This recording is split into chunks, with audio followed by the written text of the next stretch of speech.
Look at that.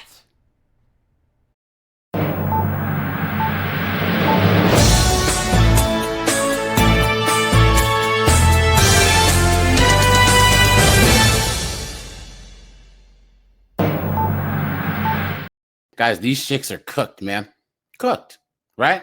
Guys, this PPP fraud is no joke, man. The government's coming for that ass, man. All around the United States, okay? All these knuckleheaded broads are here.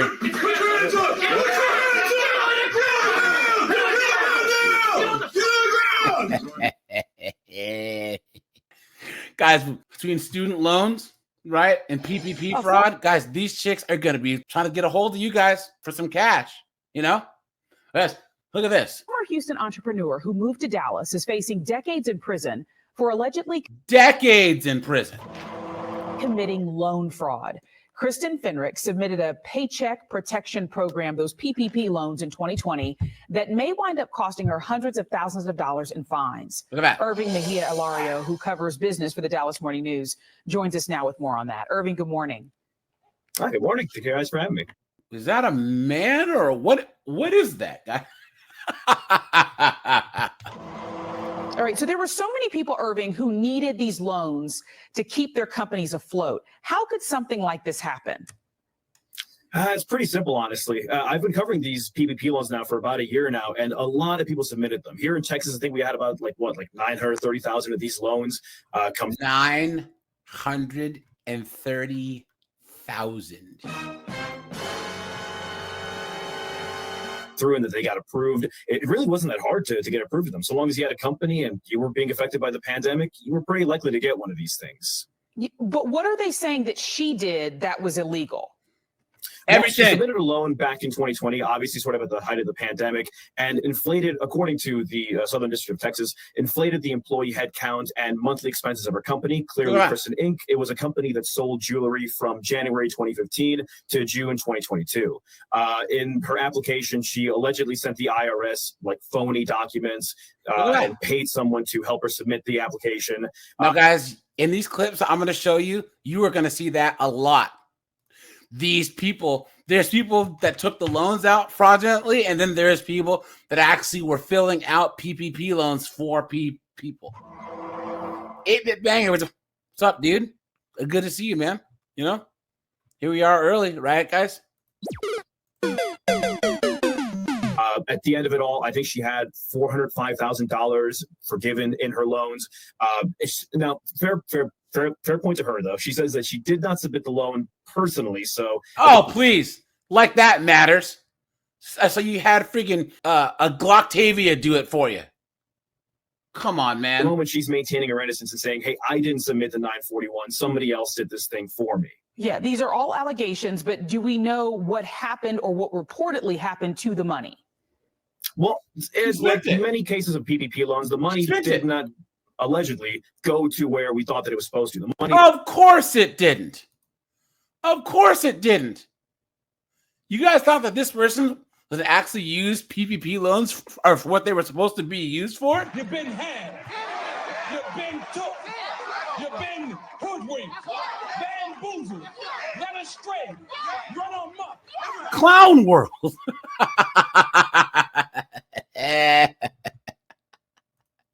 And now these chicks are cooked. For that stuff is supposed to be used for a whole lot of stuff with businesses, right? Maintaining your employees, maintaining payroll. You know, a lot of other places have spent the money on let's say extravagant stuff. I've seen cars, boats, et cetera, et cetera. In this case, we're talking about a luxury vehicle, an unnamed one, so we don't exactly know what car, what make, anything. But it seems like this is a case of many others where the money just didn't go where it was supposed to. So again, she's actually being charged with committing loan fraud, again, allegedly. But how might all of this end when we get to the end of this? You know, I don't want to say anything specifically about whether she will be guilty or not guilty. That's not my job. However, I will say again, been covering this stuff for a little bit, and in my side of the business, we very rarely see the headline of person found innocent after being accused of PPP loan fraud. When the government comes after you for PPP loan fraud, they have a very good reason to. Your name. Yeah, guys, just like I said, guys, the government is coming for that ass.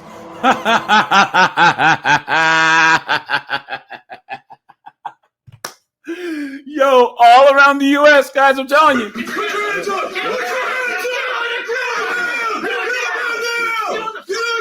Guys, they are not playing. They are not playing. Look at that. Pyro. What's up, dude? He said this is too early. What's up, man? Name probably came up in a prior investigation, or you did a really bad job covering your tracks and they've been on to you for kind of Brad, that's a good idea. The PPP loan federal auctions, facts. Because, guys, they're going to auction off all this property, these houses, these cars, all this other stuff. You know, guys, I know a guy, he got his house and he got a really nice truck off a federal auction. I think it was like a really low mileage Chevy Silverado. I think it was like in 2017. He got like a 2012, like top of the line Silverado with like 7,000 miles, or for like 12 grand, or it was nuts. It was like a $40,000 truck he got for dirt cheap, and then he got his house off a federal auction also. You know, so a while now. So I don't want to say whether or not she will be found guilty or not guilty, but those are kind of the two outcomes here. Either we'll get a guilty plea. Cooked. So guys, we'll stay in the news here, right? And then we'll go to some clips off of TikTok, because, guys, this is a big problem. Simple question. What does your company do? Turns out. Now to a Channel 2 investigation. Investigators are calling it one of the largest frauds in American history. There you go. Money intended to go to those hurt financially by the pandemic, instead stolen by fake companies and cons. A Channel 2 consumer investigator, Justin Gray, tonight in studio. Justin, federal prosecutors have hundreds of cases in Georgia alone. Justin, all the data on who receives these loans is publicly available. We've been looking through it and looking at some of these companies that are registered with the Secretary of State and don't have an online presence. There you go. I wanted to find them and ask them a simple question. What does your company do? Turns out that wasn't so simple. Now, guys, a lot of men have businesses where they have employees, right? So, Dante, what's up, man? So let's just say you have Dante, Tevin, and Brad, right? Dante has an electrician business, so he has employees. He can actually say, look, I paid my employees and we bought this. Brad has a concrete business, right? So he can say, look, I had to maintain my trucks. I had to pay my employees. I had to do this. Tevin has a tree cutting business. So, guys, all these knuckleheaded 304s, right?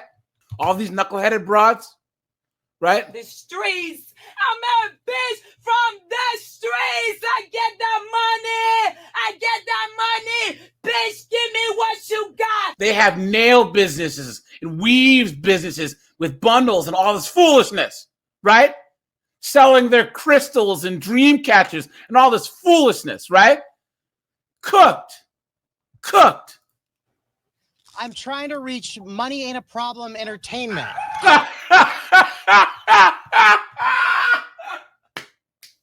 Money ain't a problem. Entertainment.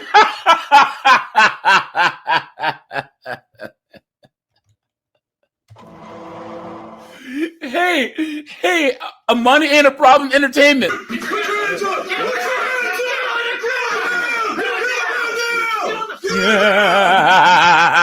Let's go. Oh, Alexa. Okay. Is that you? No, it isn't. He's at work. We went to this Gwinnett County home looking for a company that received more than $22,000 in Paycheck Protection Program payments. We couldn't find Money and a Problem Entertainment registered with the Georgia Secretary of State. Money ain't a.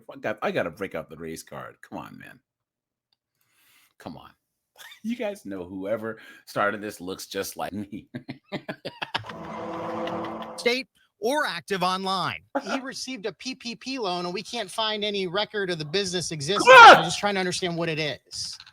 Oh, see, I don't know. We dug through thousands of pages of PPP data and found that more than 553,000 PPP loans were handed out in Georgia, totaling more than $24 billion. $24 billion. Look at that.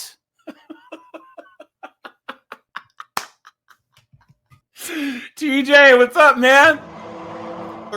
just in Georgia. But we know that tens of millions of dollars of that money here in Georgia went to fake companies trying to steal your tax dollars. I think it's a righteous use of your federal tax dollars to go after these people. David Estes is the U.S. Attorney for the Southern District of Georgia. Now, guys, here, let's, here we go. Let's go back. Even as Missouri.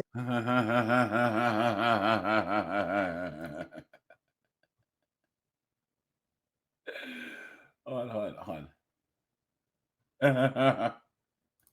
Missourians try to put the pandemic behind them. Some of those who suffered the most financially are still fighting the Missouri Unemployment Office. They are being asked to fork over thousands of dollars that they got from the state.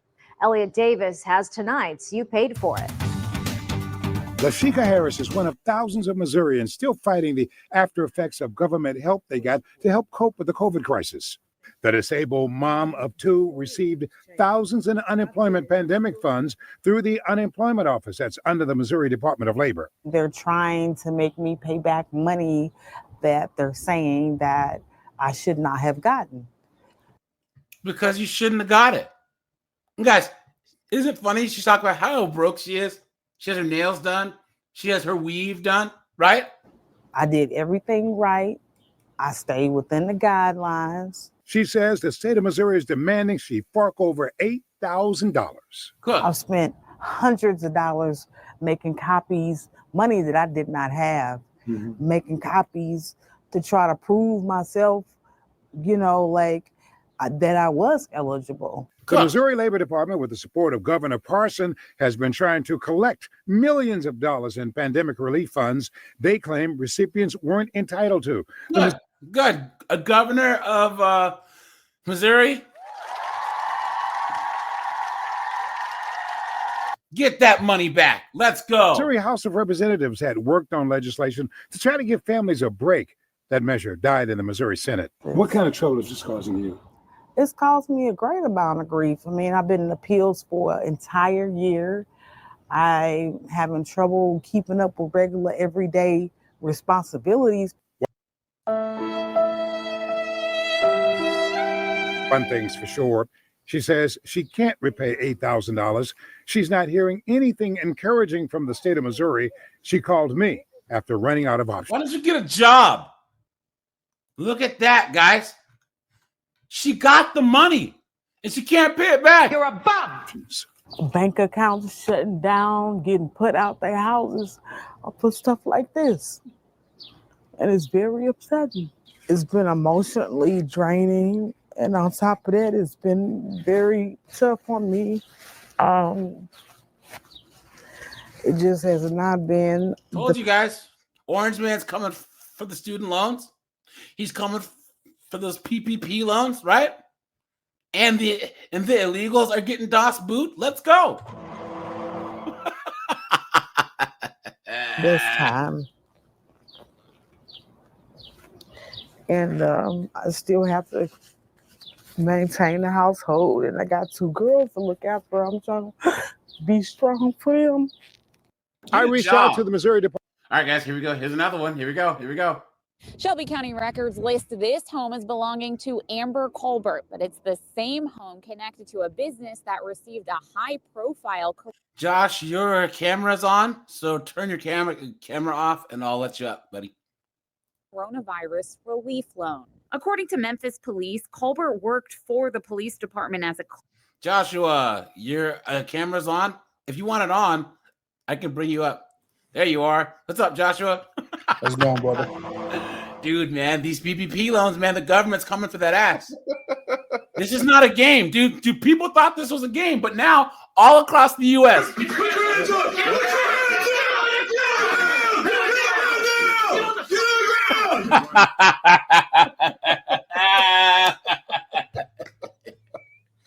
And guys, I'm telling you, in 304 the news network, you guys notice a pattern here of what these knuckleheads look like that were doing these false PPP loans? You notice a pattern, These B-dubs are cooked.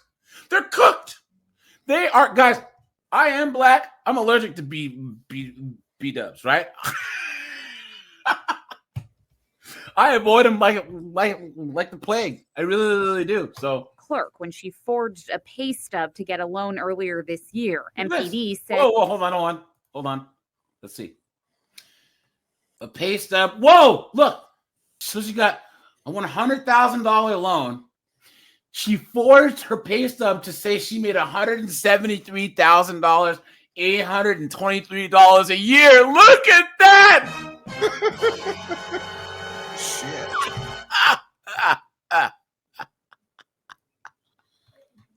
Yep, she's cooked. What is she doing? You stupid woman. Anthony Williams, what's up, dude? 2000 guy, what's up, man? Robin's Fly, how's it going?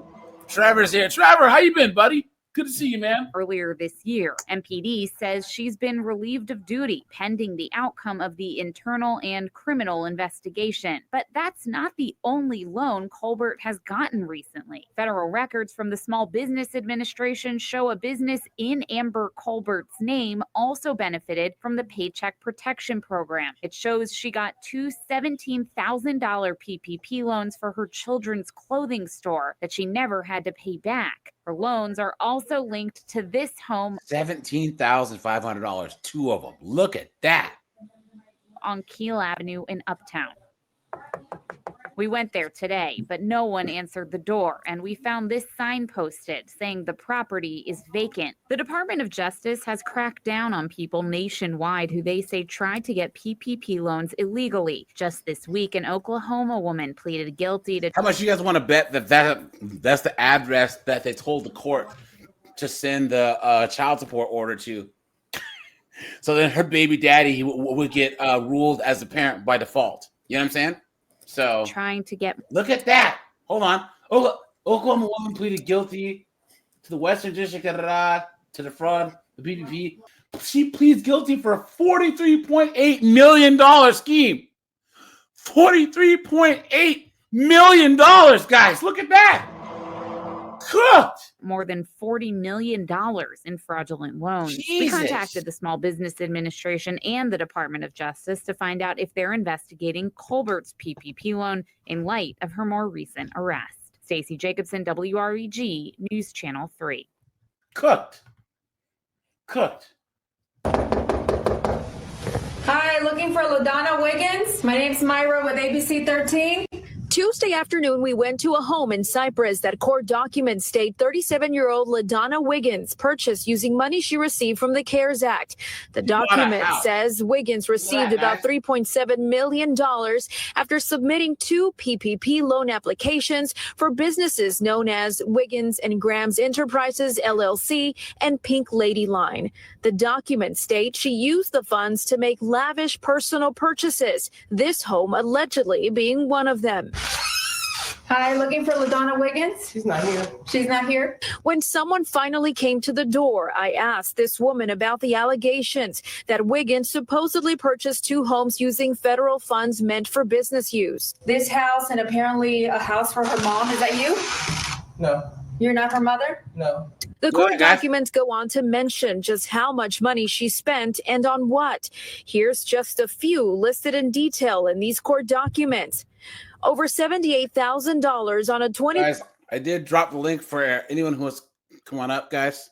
Mysterious, what's up, dude? 20 Land Rover. Over 20. She bought a Range Rover. Look at that, guys. Look at that. Because I need to make a whole video of all these chicks going to jail for PPP loans, man. $25,000 at Saks Fifth Avenue. Over $12,000 at Hermes.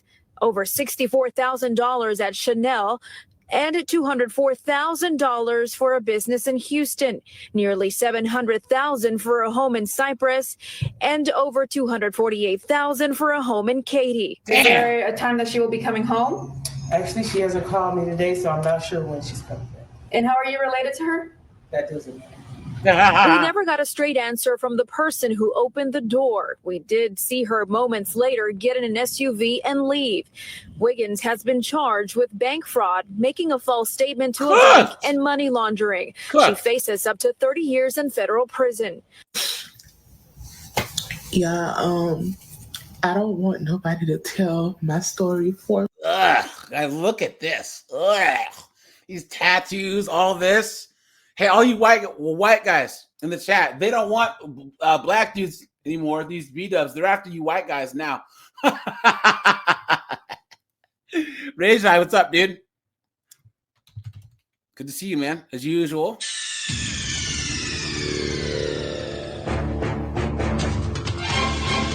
Gary in the UK, what's up, my friend? Good to see you. Good to see you. Good to see you, man. Good to see you.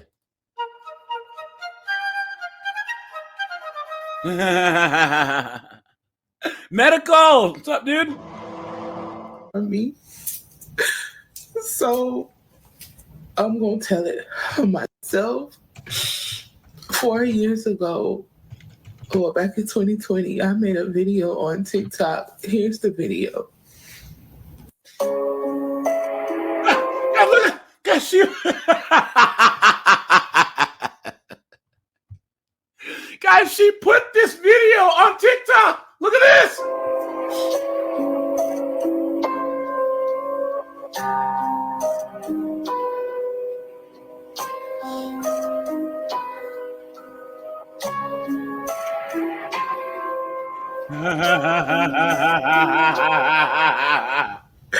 And now she's actually getting got. And now it's guys.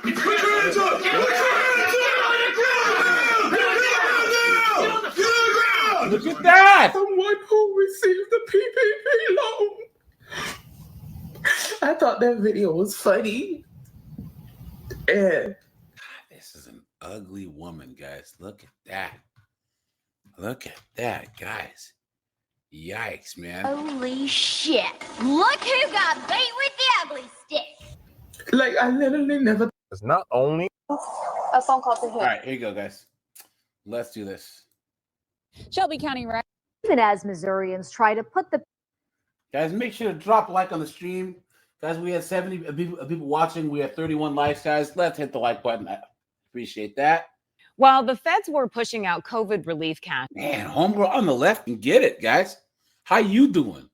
Right, guys? Check her out. Look at that. She's like all these babes. You get their pilot lit, they can suck start a leaf blower. To companies during the pandemic, opportunists defrauded the government out of billions of dollars by lying about their needs. Now, a high-profile Phoenix business owner who once ran the state's largest special needs clinic is charged with COVID loan fraud, and she's facing the possibility of serious jail time. 12 News journalist Joe Dana finds that despite that, she remains a contractor for the Department of Education. Joe? COVID loan fraud is not a victimless crime. Taxpayers remain on the hook for paying it back years into the future. 1,200,000, Damn. 150,000. Damn. And it goes on. You guys notice how it's all chicks? On and you guys notice how it's all females, right? There are some guys that I guarantee you the majority of people getting caught for this. Yeah. And on. A criminal indictment against the woman who once ran a special needs service empire Yeah. in the Valley alleges she stole over $2.9 million through 9 companies she has in her name. Can you please ask her to contact us? We first revealed Bridget OBrien's suspicious COVID loans in 2021. In a brazen move, the same month O'Brien began collecting COVID bailout funds, she bought this nearly $2 million Biltmore home. $2 million house. Look at that.